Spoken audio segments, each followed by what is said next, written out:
kí ní gbogbo ibi tí ẹ ti ń gbádùn àwọn ètò tó ń dé sí ojú amóhùnmáwòrán Ìgbò ní akúṣẹ́ wa kú àtàárọ̀ bẹ́ẹ̀ ni gẹ́gẹ́ bí ìṣe wa ẹ mọ̀ wípé tó bá ti di aago kan ní gbogbo ọ̀sán ọjọ́ Jímọ̀ òun náà ni ètò yín ètò wa ètò Amúlùdùn ló máa ń gorí afẹ́fẹ́ ọpọ́n ti tún wá sún kan ètò Amúlùdùn báyìí ìdánwò rèé tí mo fi ń kí yín wípé ẹ wá nǹkan fìdílé torí pé lónìí lórí ètò Amúlùdùn àjọ gbádùn àwọn we're going to fight together on Amúlùdùn today the entertainer show Tèmítọ́pẹ́ Sàláwù lórúkọ mi mo kí yín ẹ káàbọ̀ sórí àkọ́tún ètò Amúlùdùn lónìí lórí ètò Amúlùdùn gẹ́gẹ́ bí ìṣe wa ṣe mọ̀ wípé àlejò òní a máa ń gbà lágbo tàwọn tàmúlùdùn. I have an instrumentalist, yes, with me on set today. Àwọn tá a máa ń pè ní veterans àgbà ọ̀jẹ̀ this àgbà ọ̀jẹ̀ that àwọn àgbà ọ̀jẹ̀ olórin bẹ́ẹ̀ ni wọ́n fẹnu kọrin ṣùgbọ́n instrument gangan irú instrument wo ẹnu oníkànnà tí ń gbọ́ kàn ẹ jẹ́ kí n máa pe àlejò mi ẹ jẹ́ máa kí wọn káàbọ̀ sórí ètò Amúlùdùn ẹ jẹ́ kí n máa kí Dayọ̀ Adékọ́lá Esquire ẹ káàbọ̀ sórí ètò. ẹ ṣé púpọ̀ alága àti gbogbo àwọn tí wọ́n ń gbọ́ ètò wa mo kí gbogbo yín tọkàntọkàn tìfẹ́tìfẹ́ inú mi dùn púpọ̀ láti wà ń bí lẹ́yìn. ẹ ṣeun inú àwa náà dẹ́dùn láti gbà yín lálejò ẹ káàbọ̀ padà sí tẹlifíṣàn tìpínlẹ̀ Ọ̀yọ́ ẹ káàbọ̀ sílé akéde ẹ ṣeun bàbá bèèrè lọ́wọ́ ẹni ọmọ bíbí ìlú òní. ọmọ Ìbàdàn ni mí. Are you sure? bẹ́ẹ̀ ni ọmọ Ìbàdàn ni mí. oko yín ń bo lóko yín o ọmọ Ìbàdàn tí ò bá lóko ń ṣe ọmọ Ìbàdàn you know that. oko wa jìnnà ṣùgbọ́n Kúdẹ̀tì. ọlọ́run ṣàṣe tó lóko kò sí bó ṣe jìnnà tó Kúdẹ̀tì ládùúgbò yín ìgbẹ́ ládùúgbò wa. tó kí ni wọ́n pè é. Kúdẹ̀tì ẹni tó bá fojú àgbàrá wo Kúdẹ̀tì omi ló máa gbé lọ bẹ́ẹ̀ ni. orúkọ oko yín tó jìnnà yẹn tó jìn kò ṣáà jìnnà tọrùn. àárọ̀ kí lorúkọ yìí. ṣé oko wa kí n má parọ́ fún yín èmi iṣẹ́ ọmọ oko ọmọ ìlú ni mí. ok oko yín ti di ìlú oko yín ti di gbòòrò. because ìgbà tí wọ́n bá wa iṣẹ́ oko kì í ṣe nǹkan tí àwọn tí wọ́n bí wa tí wọ́n ṣe láti nígbà yẹn wọ́n ti kúrò lóko. wọ́n ti darí wálé. so Kúdẹ̀tì yẹn ni àwa mọ̀ pé ibi tí wọ́n bí bàbá tó bí bàbá tó bí bàbá wa sí ni. wow máa fẹ́ kẹ́ fi iṣẹ́ tẹ̀ mọ́ ṣe yẹn táwọn èèyàn mọ̀ yín mọ̀ tó gbé lórí ètò Amúlùdùn kẹ́ fi kí àwọn èèyàn káàbọ̀ sórí ètò Amúlùdùn. ok ẹ jẹ́ kí n fún ọ ní kékeré kan náà. kẹ́kàn rọra fún wọn jẹ díẹ̀ ẹ má fomi sí o jíjẹ lásán ni o a máa fún yín jẹ ẹ má tí mú mi.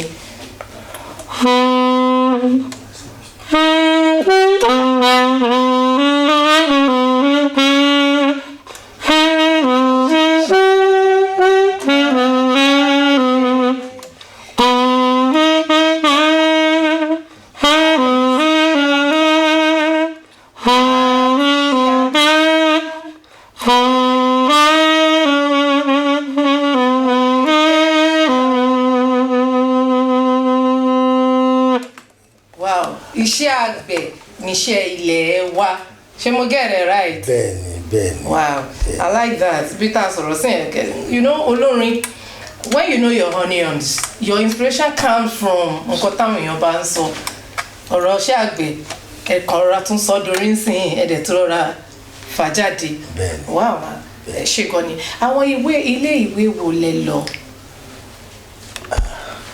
ṣé kí n bẹ̀rẹ̀ láti to your primary school. yes. well first school tí mo rántí pé mo lọ ní Ìbàdàn City Primary School ní Mọ̀lété ICC ibẹ̀ ni mo ti bẹ̀rẹ̀ primary school mi. ọdún wo ni ẹ. that was in 1963. Primary school 1963. Yes, I was 4 years old then. ọwọ́ yín tètè nìyẹn o. bẹ́ẹ̀ni okay. àti pé mo láti tètè bẹ̀rẹ̀ school. kí ló dé. màmá mi tó bí mi ìyá tó bí mi wọ́n ṣaláìsí. nígbà wo. 1963. okay. lọ́dún mẹ́rin lẹ wà ń gbà yẹn. bẹ́ẹ̀ni so wọ́n láti tètè wá school fún mi kí n má kàn wá lé. nkẹ́ má máa sunkún. ẹ ti gbà tán so ICC ẹni mo ti bẹ̀rẹ̀ kí n tó tún wá wọ Àlàáfíà Institute.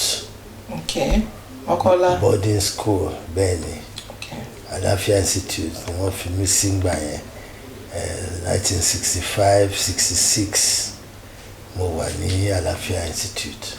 one of kí lorúkọ àwọn private schools láyé ìgbà yẹn mà lẹ́ ń dárúkọ yìí. bẹ́ẹ̀ni. your parents must be rich.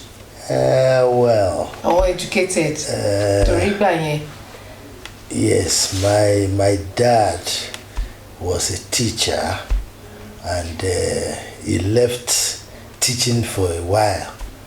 To do what? To work with the Nigerian Tobacco Company as production manager.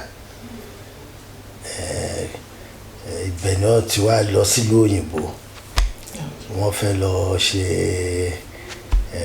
lọ kọ́ṣẹ́ lọ́ọ̀yà agbẹjọ́rò gbà yẹn ní 1966 ìgbà yẹn lèmi wà lọ sí boarding house ní Àlàáfíà Institute bẹ́ẹ̀ni kò pẹ́ ńgbà yẹn ní civil war tó wá bẹ́lẹ̀ 1967 so bí mo ṣe di ààrẹ ẹ̀sà òkè nìyẹn. kí lẹ lọ ṣe lẹ́sà òkè. ẹ̀gbọ́n dad mi Venerable Archdeacon Daniel Adekola àwọn náà mú mi sọ́dọ̀ tá fi lọ sí ẹ̀sà òkè. He was the first principal of ẹ̀sà òkè Community Grammar School. Wow. So bá ṣe bá wọn lọ sẹ́sà òkè nìyẹn kí bàbá tó bí mi kan tó dé ní 1968. Just during the time tí Nigerian Civil War to break out wọ́n padà wá láti ìlú òyìnbó ìgbà yẹn wọ́n agbaṣẹ́ ní St Andrews College lọ́yọ̀ọ́ mo tún continue education mi ní St Andrews College kí n tó wá wọ secondary school ní 1970. níbo ni ẹ. inú mi dùn láti sọ pé Government College Ìbàdàn bíbá náà ni mo wọ̀ gbà yẹn 1970 to 1974. Okay. Then you need secondary school from there? From there, I did my A-levels. Where? Partly at the Federal Government College Ilorin and the International School, University of Ibadan. Ibẹ̀ ni mo ti wá parí A-levels tí mo tó wọ University of Ife. Great Ife. Great Ife. Articulate Ife. Very, very articulate indeed. Thank you. So when you get to Ife, you studied which course? I studied law. I trained as a lawyer between 1977-78 session. That was the year of Ali Mongo. Ti riot ti bẹ́lẹ̀ bí nǹkan gbà yẹn nígbà yẹn. But I survived there. I did parí ní University of Ife kí n tó tún wá wọ Nigerian Law School in 1982.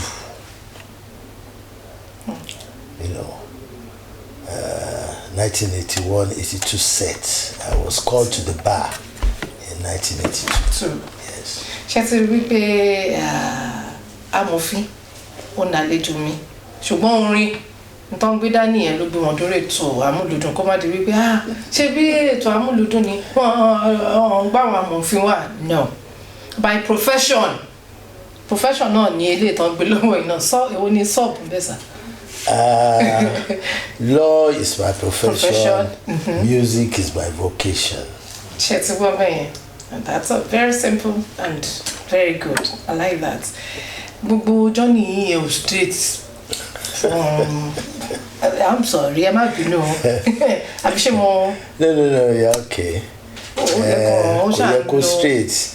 ayé ò dàbí ọ̀pá ìbọn. Àbí òye.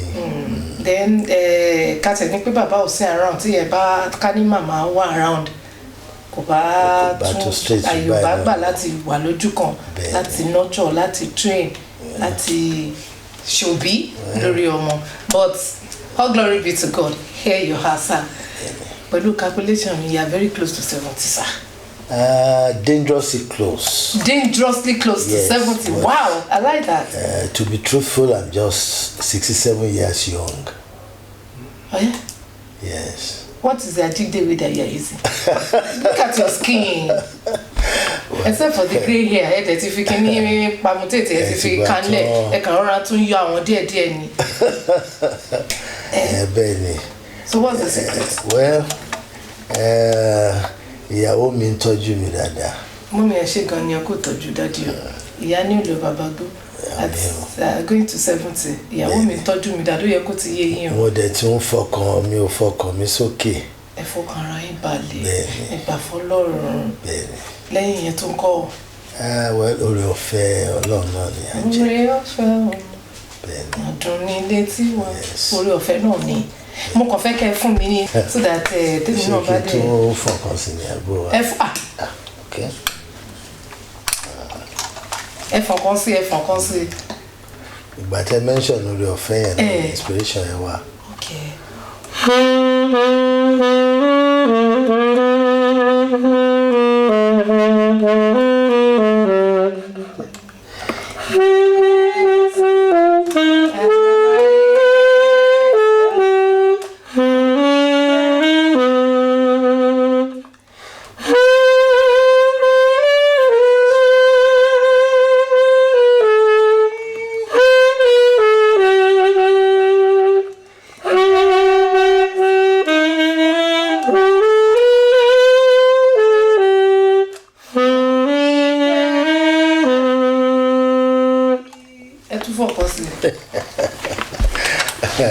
Okay, jẹ́ kí gbogbo Nàìjíríà. Ẹ kí wọn. Ẹ kí Nàìjíríà, ẹ kí Ọ̀yọ́ state.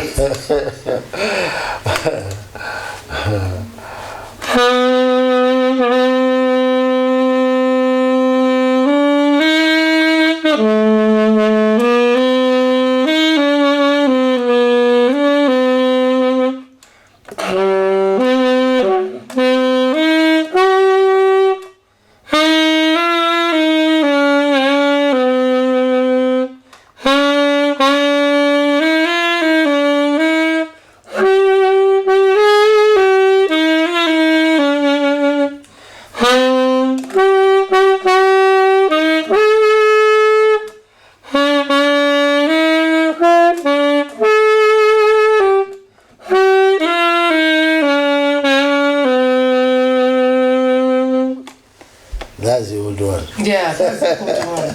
Nigerian we call it easy.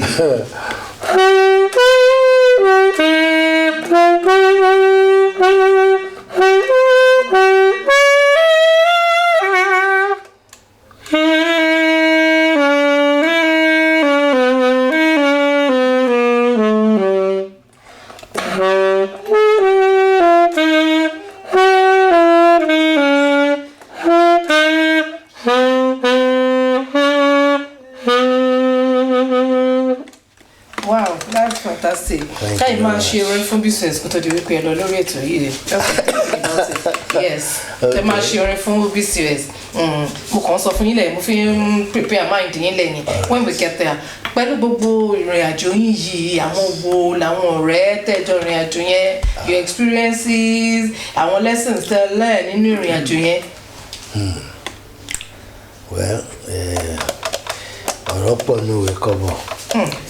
Kíní kan èèyàn ní ìka tán. Díẹ̀ náà dàbí sọ́ńbẹ̀. Okay.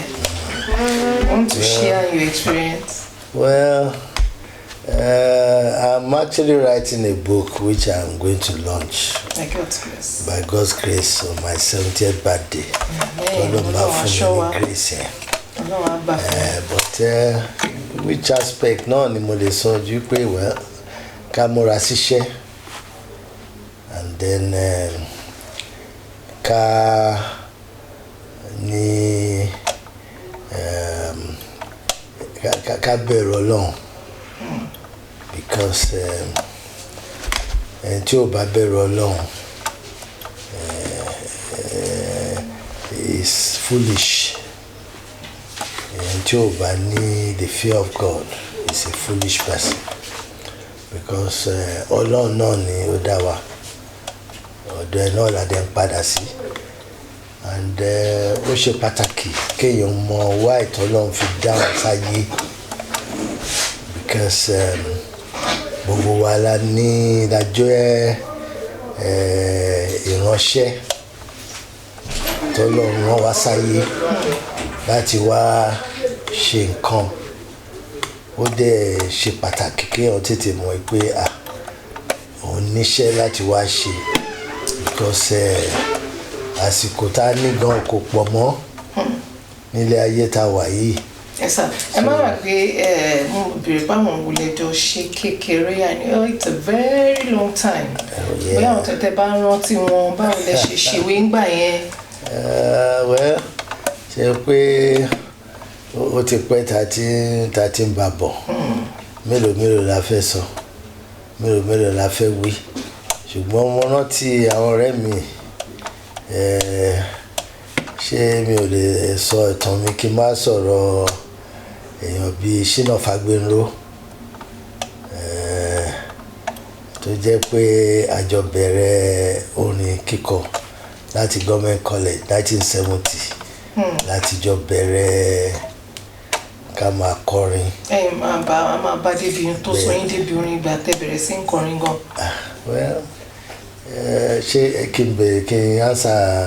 Ṣínà Fagbénró nìkan lẹ́yìn ìrántí probably you are still together till date. Oh yeah, we are still friends and they should play music together. Wow, that's good. So I remember him very well. Okay, the journey of music, níbo ló ti bẹ̀rẹ̀ gangan? Well, I remember vividly that 1966, nígbà tí mo wà ní Ẹ̀sà Òkè. Tẹ́ wà pẹ̀lú Reverend Venerable Adikin Daniel Adekola ẹ̀gbọ́n dad mi. Okay. Àwọn ní ọkọ mú mi wọ choir. I was age 7. Wow. And I remember wearing the robe, the choir robe, and it was a joy for me to be in the choir at St. Michael's Church near Ẹ̀sà. Okay. So that's where I would say my musical journey began. And I anywhere I think play music, ibẹ̀ ni máa ń fẹ́ lọ. You know, my favorite wo àwọn tó ń play, àwọn tó ń kọrin. Orin kíkọ lẹ fi bẹ̀rẹ̀, not instrumental. Not instrument. I picked up the instrument later on in life. But orin kíkọ yẹn nínú choir. Nínú choir. Then mo ṣe join the school band ní Government College. Okay. The school had a school band tí à ń pè ní Sound Incorporation. Okay. So we joined from SI3. Then I graduated SI2. Then the school band itself was SI1. So ibẹ̀ náà ti ń kọ́ wa bí wọ́n ṣe ń gbé speaker, bí wọ́n ṣe ń káwáyà, bí wọ́n ṣe ń jó, bí wọ́n ṣe ń kọrin. Ibẹ̀ ni wọ́n ti bẹ̀rẹ̀ sí kọ́ wa ńgbà yẹn, you know. But it was Federal Government College Ìlọrin. Ibẹ̀ ni mo ti bẹ̀rẹ̀ sí ta guitar. Kó tó di pé ta guitar, let's stay a bit ní Ìbàdàn bíbá yìí. But join school band. Yes. Sorry, sir.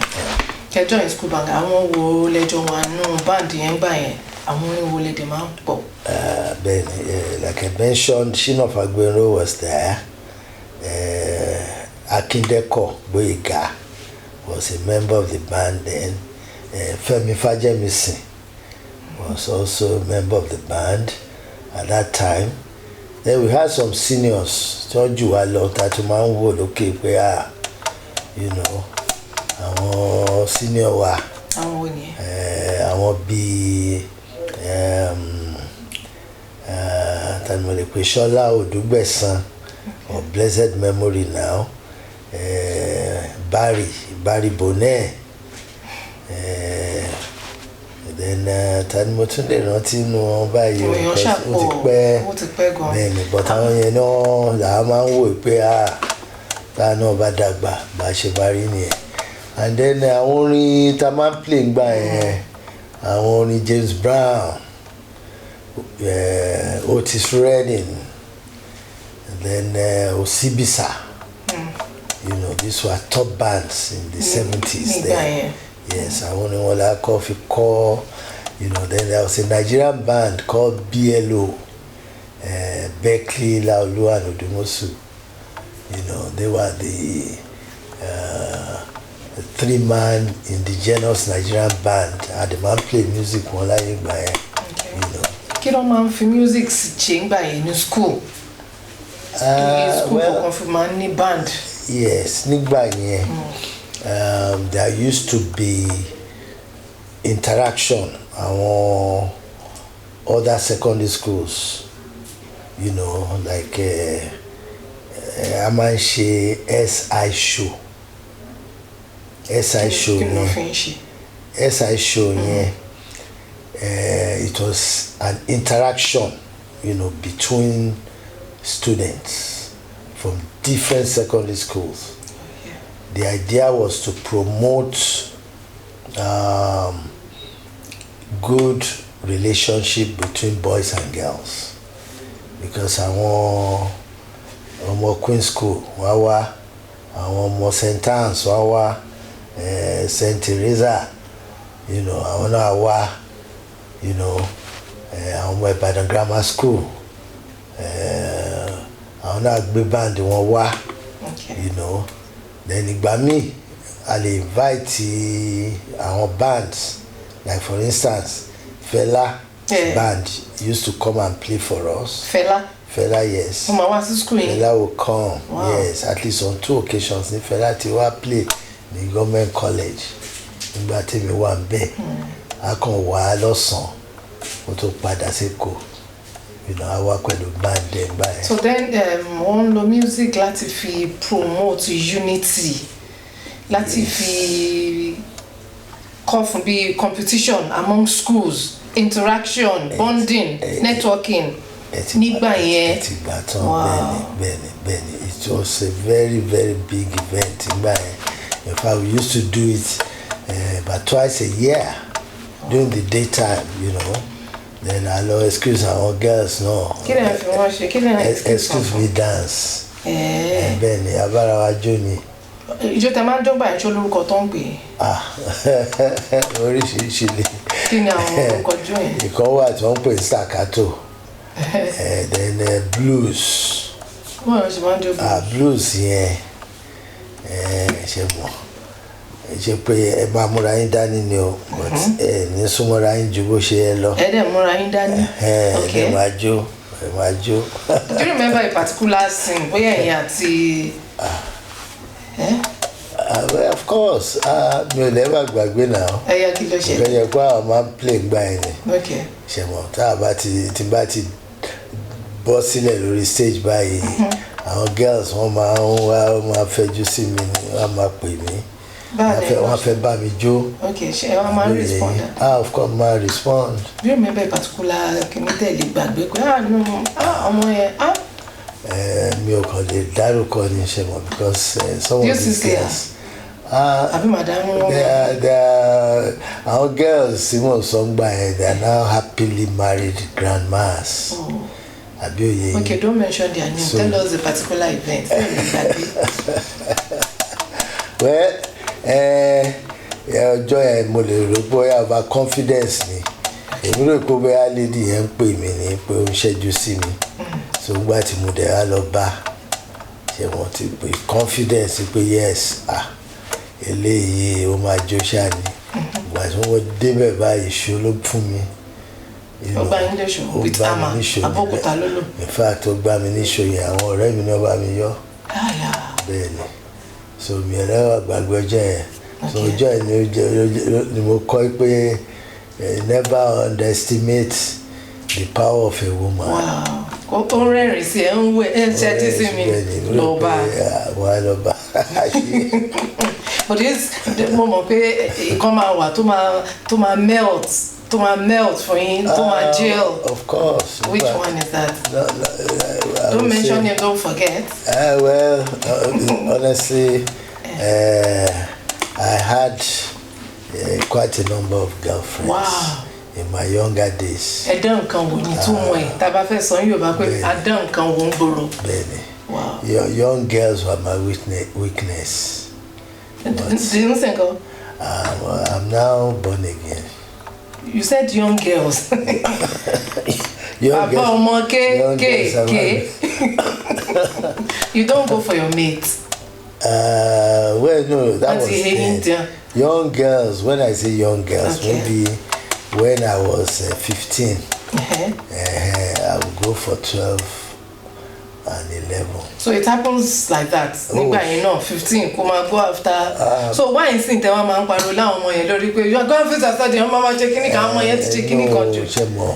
Òun láti ní nǹkan kí n jẹ́ tọ́yẹ bàbá kó jẹ́ tọmọ kó má lálàá àbí òye yín a lè sọ pé kó máa kàwé nìkan all work and no play. But you talk as if ṣe gbogbo kíní ẹ̀ náà rí ni. No, well, it's part of growing up. Wow. You know, to be a normal human being, you must experience that part of life. So I try. Well, you enjoyed it. Oh, sure, because if I didn't, I would be regretting today. Wow. What we won't be able to talk about if you didn't have those childhood experiences. Wow. You know, that's what makes you a complete human being, so to say. You know. Wow, that's great. What's an experience? That's for the gift of life. Amen.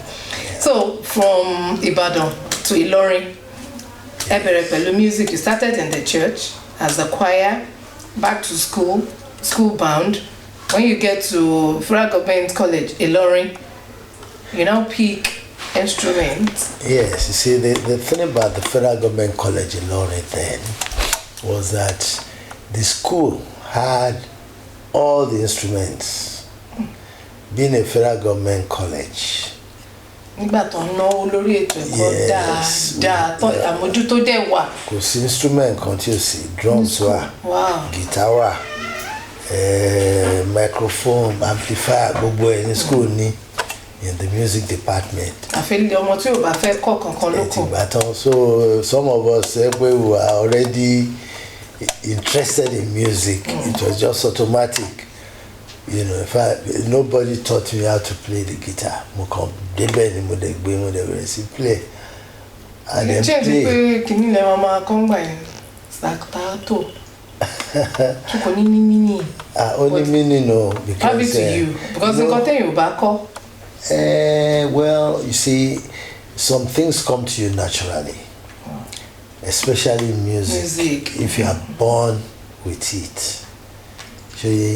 Because a man so far, music is already in you. The instrument just brings it out. It is what is in you that you project through your instrument, whether it's saxophone. So can you first instrument pick on? Yes, my first instrument was the guitar. Okay. Particularly the bass guitar. Because already tí mo sọ Shina Fagbero yẹn, òun ti mọ guitar Mary Hill ló lọ ní Ìbàdàn. So he started learning how to play guitar at a young age. So òun ló sọ fún mi fọwọ́ síbí. Ṣé tó jọ lọ sí Ìlọrin padà? Àjọ pàdé bẹ́ẹ̀ náà. Àjọ wà ń fẹ́ náà. Ẹ ṣáà ń tẹ̀lé ra yín káàkiri. Bẹ́ẹ̀ni, ń tẹ̀lé ra káàkiri ni. All right. He's my musical brother. So that's what I call him. Okay. And you know, we used to play at different venues right from that time. Yes. Wow. Tí Queen Elizabeth School tí wọ́n fẹ́ ṣe event wọ́n pè wá.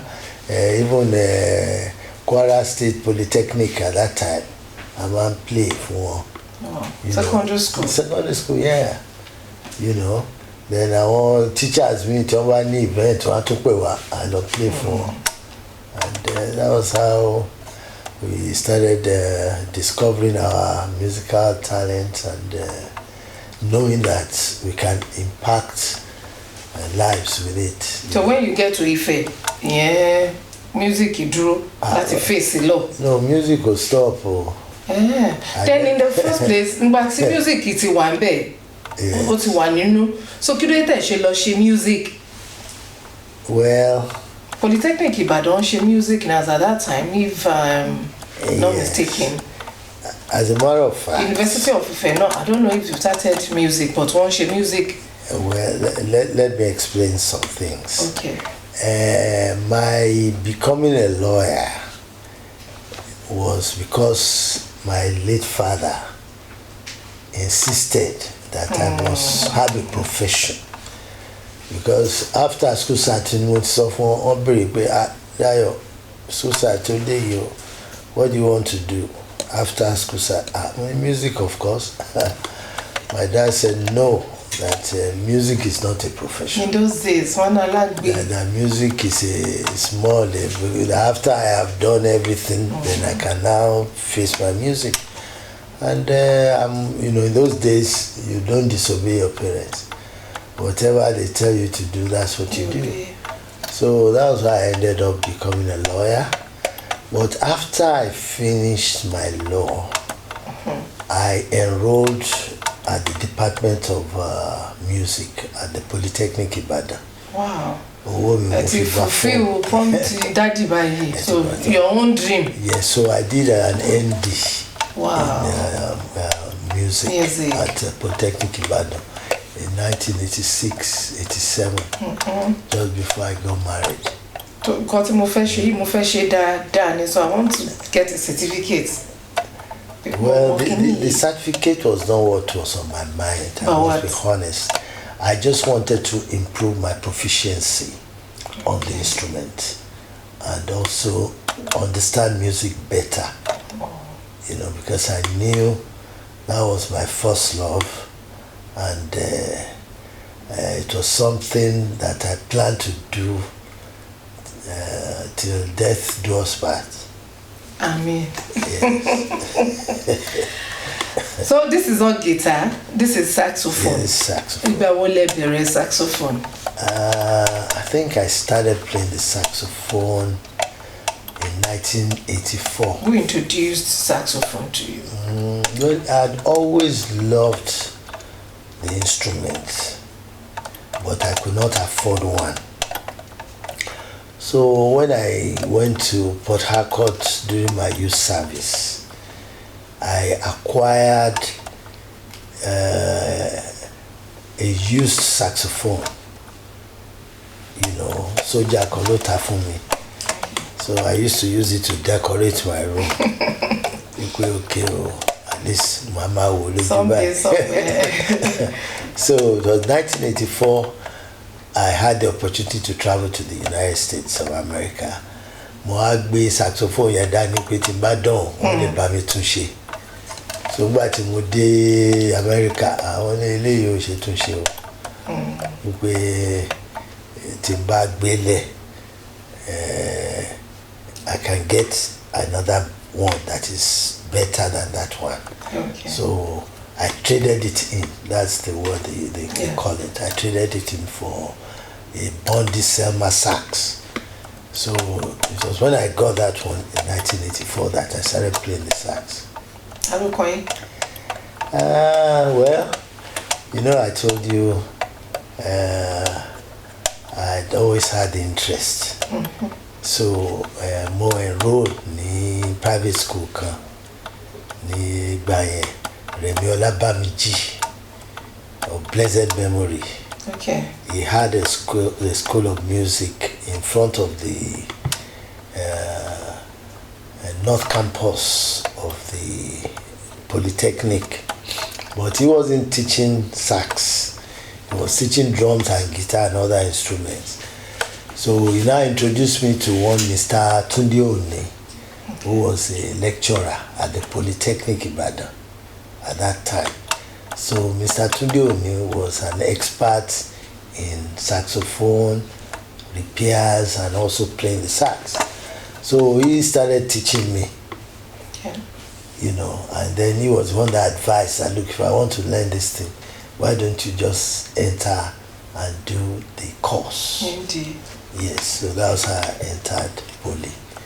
You know, I had people like Biodun Adebi.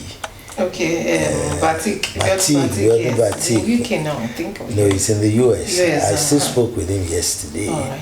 He's a very close friend. We were in the same class. Okay. Biodun Adebi, Batik. Then late Tosi Bangoshe, who was a very good keyboardist too. You know, so our classmates then at the Polytechnic. Dr. Shodipo. Dipo Shodipo, yes. Dipo was a friend. Yeah, their own class had graduated before ours. Okay. But he was a very close friend and somebody I look up to as a mentor. He used to bring his band to Bamboo Corner in the 80s. Then his band, he had a choral group called the K Voices. So they used to come to my place called Bamboo Corner then for their rehearsals. So that's how I got to know him closely. Him and Kunle Ajayi, Herbert Kunle Ajayi, you know. So these are my contemporaries I've seen the music in Ibadan. All right. So, talk about your parents. What's the genre of music that you played? Well, so Kilamakwe, I actually call my brand of music Musicracy. Musicracy. Why as in democracy. Well, you know, democracy is government for the people, by the people, for the people. So my music, I play music for the people, by the people, and for the people. That is music. So what music crazy? Yes, and you see, I look at my audience. Okay. Because there is no brand of music that I cannot play. My band will play juju, play high life, play reggae, we play jazz, calypso. Just name the brand. So, you know, so you move yes, with the audience. Yes. I look at the audience. Is it a Yoruba audience?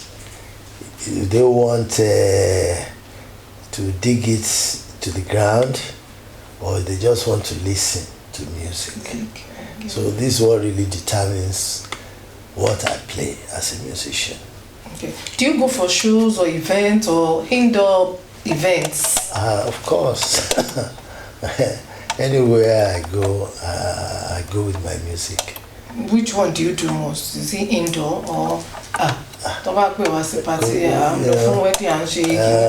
Well, the last concert I went, which was a concert, was the International Jazz Day, which was organized at a venue very close to BCOS. I don't know. You may not want me to mention the name. You know, we celebrated the International Jazz Day, which is an annual event, you know. Wow. So, of course, being a jazz event, we play jazz, right? Then we played at parties, you know. Recently, we play at book launch, weddings, burial ceremony, whatever, you know, anywhere. What happen? Tó bá dé pé wá bẹ̀rẹ̀ àwọn àgbàlagbà. Ẹ ti gbà tán kò sí níta lè ṣe. So ẹ tún máa ń gbẹnu sí mic láti kọrin gan. Ẹ fọn ilé ìdí ẹ tún gbẹnu sí. Bẹ́ẹ̀ni o, mo like láti máa kọrin. Ẹ yá ẹ kọrin kan fún. Ẹ má gbàgbé ti BCOS o, still gonna do that. I see trees of green, red roses too. I see them bloom for me and you, and I think to myself, what a wonderful world.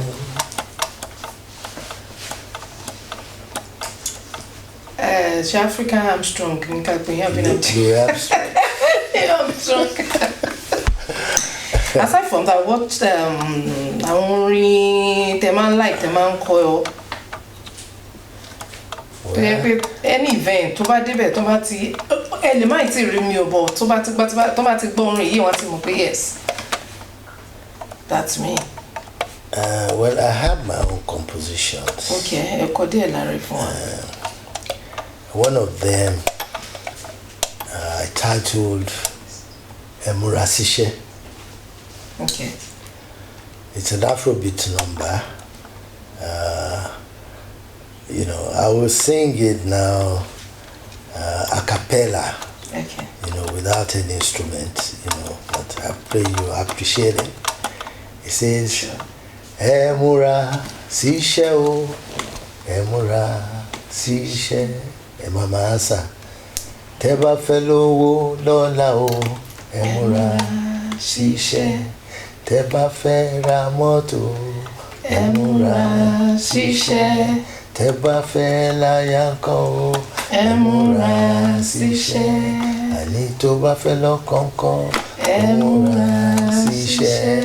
Ẹ̀yin ọ̀rẹ́ mi ṣe ń gbọ́ o, Emura Sise. Emura o, Emura Sise. Emura Sise o, Emura Sise. Ẹ̀yin student ṣe ń gbọ́ o, Emura Sise. Àtàgbà àtọmọdé, Emura Sise. Iṣẹ́ lògùn iṣẹ́ o. Emura Sise.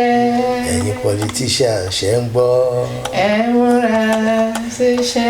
Àwọn lọ́yà sì ń kọ́ o. Emura Sise. Emura o, Emura Sise. Ṣẹ́gun, tí bá ní ká compare the entertainment in Ibadan today and what it used to be, are we making progress?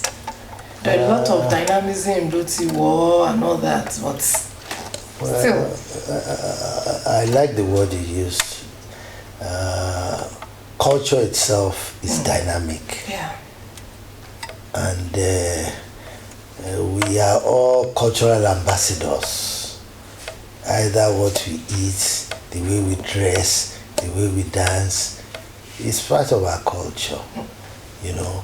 But to go to your question about how entertainment used to be, of course, in the 60s and 70s, Ibadan was even more lively than Lagos. So I heard. When it comes to So I heard. a lot of bands started off in Ibadan before they ended up in Lagos. Ibadan used to be a hub of entertainment in those days. Yeah, maybe because Ibadan was the capital of Western region. Okay. You know, Lagos was not the capital. Lagos was federal capital. But because Ibadan was the capital of Western region, and I guess that it was also more commercial at that time.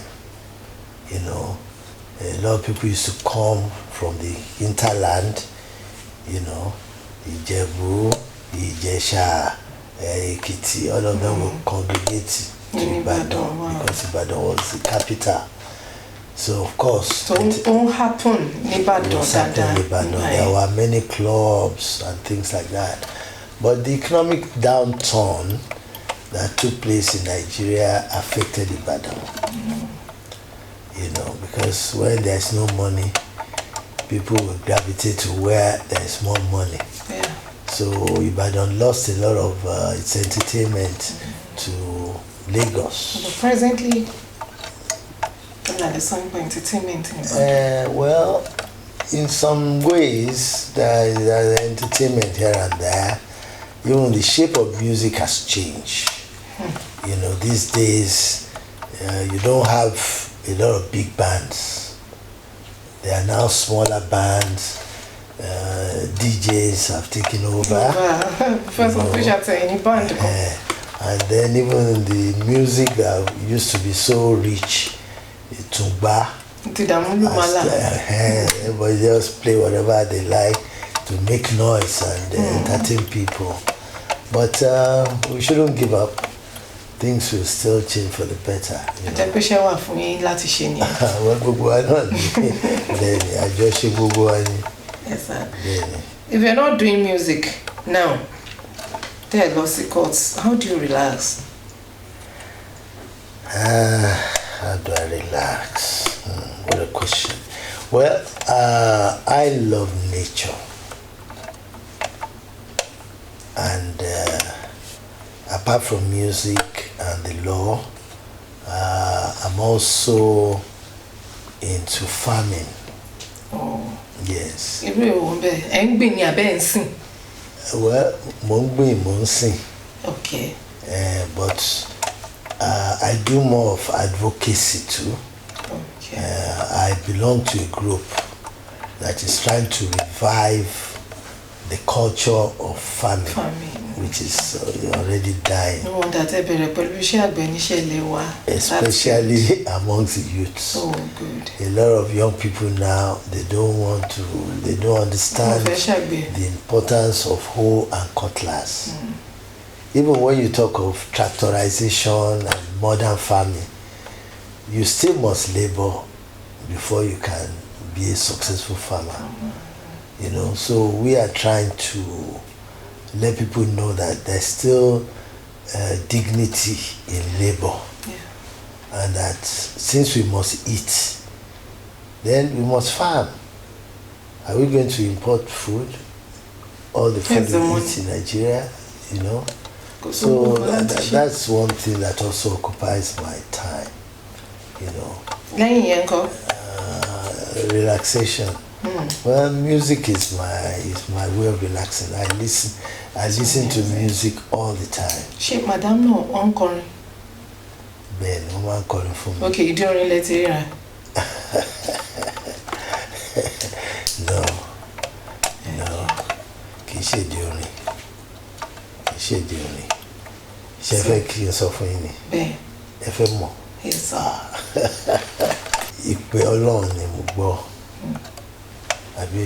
Mo gbọ́ ìpè Ọlọ́run ni mo gbọ́ ìpè Ọlọ́run. Pé kí madam ní kẹ́ ẹ fẹ́ o. Ẹ ti gbà tán. Wow. I heard her voice in the wilderness. Olúwa. And I hearkened to the call. Olúwa. You had a dream. And yesterday. Fẹ́jà yín bọ́ sí kànga. And she appeared from nowhere and gave you awado. Exactly. How did you know this? Very inspiration. Prophetic anointing. Amen. Ṣé àrí lára àwọn ọmọ yín bóyá ń kọrin ni àbáwọn náà nífẹ̀ẹ́ àti máa. Well, all my children are musically inclined. Wow. All of them. It's runs in the blood. Yes, all of them are musically inclined. They sing. One or two of them play instruments. Ẹ dàgbà ẹ dògbò láṣẹ Èdùmàrè. Ìmọ̀ràn yín fún àwọn tán láwọn kọ orin bíi tiyín. Àwọn tán láwọn náà ní inspiration dáa. Èmi náà dẹ̀ ní ẹ̀bùn orin o. Àwọn òbí kan náà dẹ̀ wà tó jẹ́ pé ọmọ wọn náà wọ́n ti ń rí oríṣiríṣi tó ti ń jáde díẹ̀díẹ̀ lára ẹ̀. Kí ni advice yín fún wọn? Advice máa fún wọn ni pé kí wọ́n má give up. You know, just follow your dream. Just follow your dream. That's just my advice. And be hardworking. You know, don't. Hardly does a day pass that I don't practice. To bá sọ pé o ti mọ̀ tán.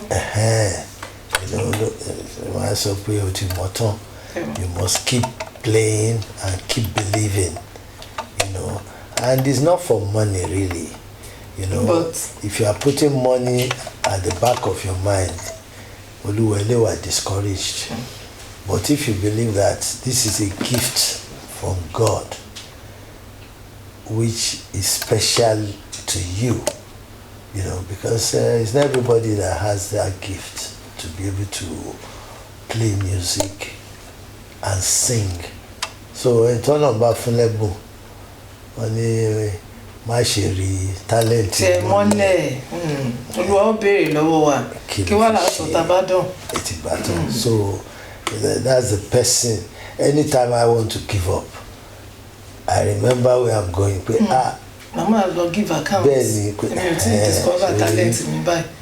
So I Thank do God the best for the inspiration. So I will give account. I will look out for my talent. Benny, so that the person who gave you will ask you, what did you do with it? So that's important. Eshegoni Dayo Adekola Esquire. I'm marrying by Moki Madam no at our tongue no. Thank you so very much. Adúpẹ́ gan ni. Ibi náà ládé tí a ti ṣe wà lórí ètò Amúlùdùn fún ti ọ̀sẹ̀ yìí. Mo dúpẹ́ wípé ẹ darapọ̀ pẹ̀lú wa láti gbádùn ètò tòní. Kó tó di wípé àmàlẹ́ má gbàgbé mo ti sọ fún àlejò mi wípé wọ́n á play music fún BCOS. So on that note, I would call on my guest, Dayo Adekola Esquire. So your parting shot. Yes, so for BCOS. She can can play sax. Corin, play sax. Yes. Double honors. Yeah. For BCOS. Yes, a big fish, a big person. Big personality. She compose, but you will do another one and send to us. But God will inspire me. Amen. BCOS,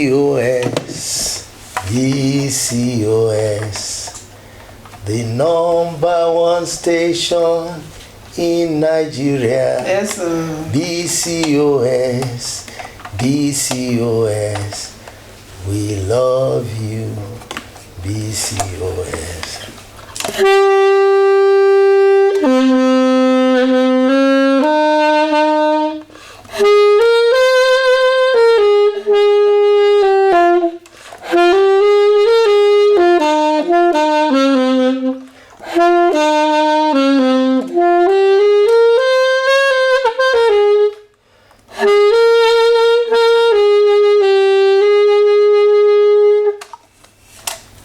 Thank you very much, BCOS.